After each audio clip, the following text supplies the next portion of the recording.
Mga idol, pag kinik natin yung motor natin, umaandar pero hindi siya tumatagal mga idol. Namamatay siya, lalo na kapag umaga. Yun yung unang problema natin sa motor natin, yung umaga. Hard starting siya mga boss. Kung sa motor mo, sinisipa mo ng 5, 10, 15 bago umandar. So, gawa natin ang paraan yan ngayon mga boss.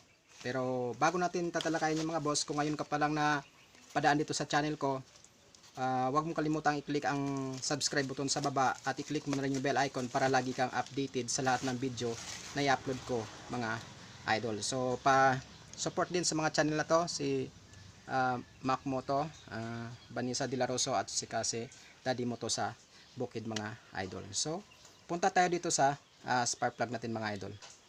So dito. So bubuksan muna natin yung spark plug natin mga boss. So dito natin i-adjust yung spark plug natin para ma-kick natin ng maayos. Yung pang bukas ng spark plug.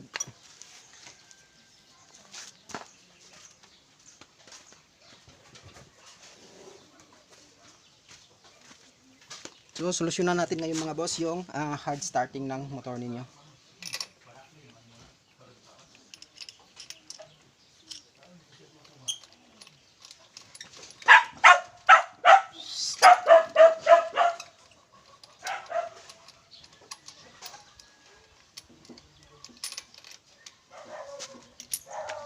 So ito boss yung spark plug natin.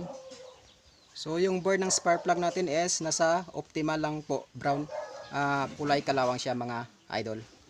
So kaya namamatay siya mga idol. So gawin mo nito, agwatan mo lang ng malayo. Huwag mo masyadong dikit yung spark plug mo.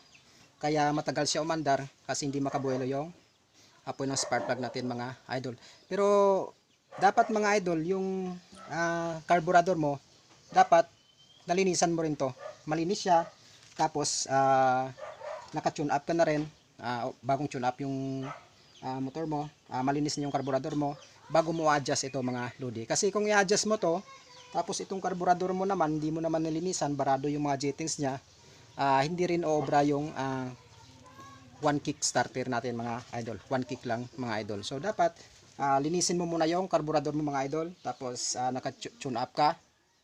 Tapos bago natin iset yung spark plug mo mga lodi. So sa pagsiset nito mga lods, medyo haba-habaan mo lang mga boss. Yan mga boss, haba-habaan lang natin.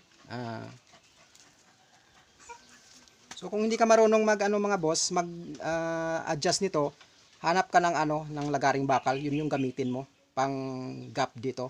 Tamang-tama lang yun mga lods sa mga pang gap yung lagaring bakal. So ito mga boss, gamitan natin ng lagaring bakal.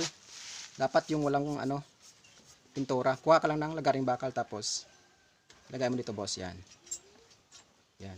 Tapos paluin mo.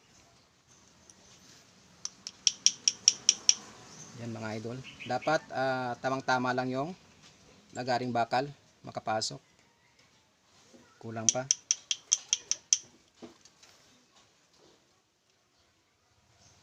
Yan mga boss.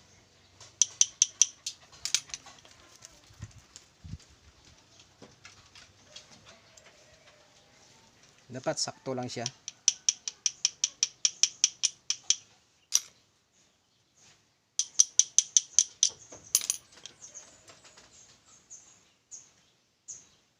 So ayan mga boss, sa tamang-tama lang. May kapit, yan.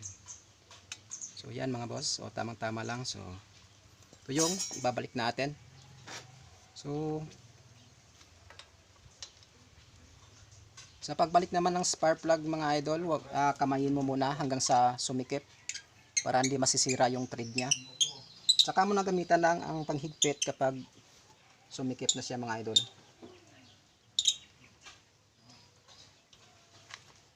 Medyo masikip na, so gamitan natin ng panghigpit.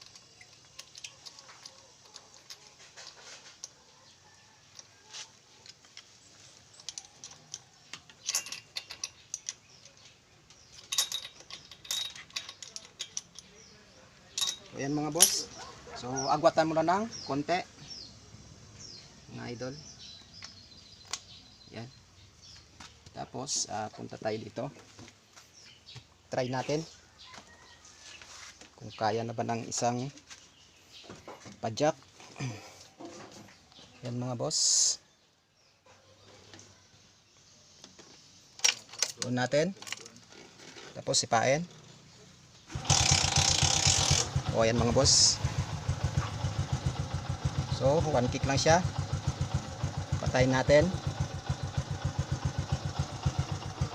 Ayan. Sindi. Kick. Hindi tayo magagas mga lodi. Hindi tayo magagas ha. Ayan, 1 kick ulit.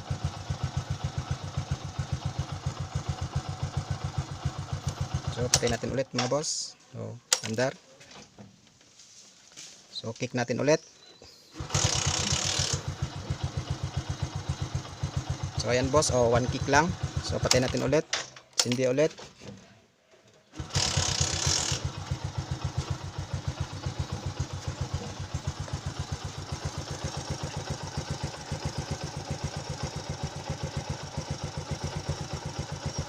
So yun mga idol, nagawa na natin ng paraan yung hard start ng motor natin, lalo na sa umaga mga lodi. So patayin muna natin.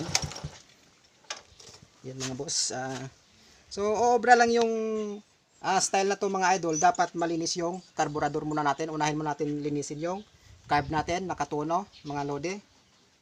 Malinis yung air filter mo, nakatuno yung carb mo bago mo isiset yung itong spark plug mo mga lodi. So gumamit ka lang ng lagaring bakal kung wala kang idea kung gaano kahaba yung gap ng spark plug mo. So lagaring bakal, isa na yon mga lodi. So tested na yan na gamitin sa spark plug gap mga idol. So kung may natutunan ka mga lodi sa ginawa nating content ngayon, kung nagustuhan mo, paki-share na lang at huwag mong kalimutan mag-subscribe sa baba at i-click mo yung bell icon para pag nag-upload tayo ng bagong video, ikaw ang unang makapanood nito mga lodi. Thank you.